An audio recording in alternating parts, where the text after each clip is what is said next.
नमस्कार.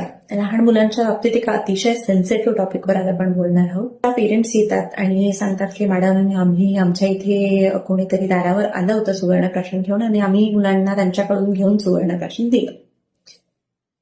आणि मला खरंच आश्चर्य वाटतं की आपण असं कसं करू शकतो.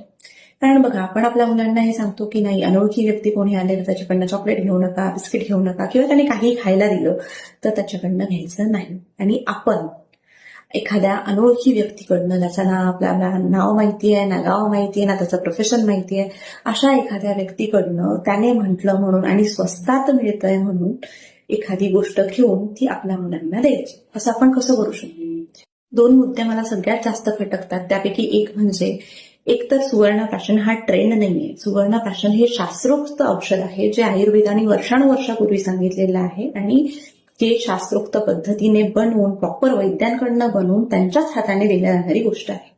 दुसरा मुद्दा की आपण साध्या गोष्टी मुलांसाठी घेताना 100चा विचार करतो. मग एखादं औषध जेव्हा तुम्ही देता तर ते रस्त्यावरून घेऊन कसं देता?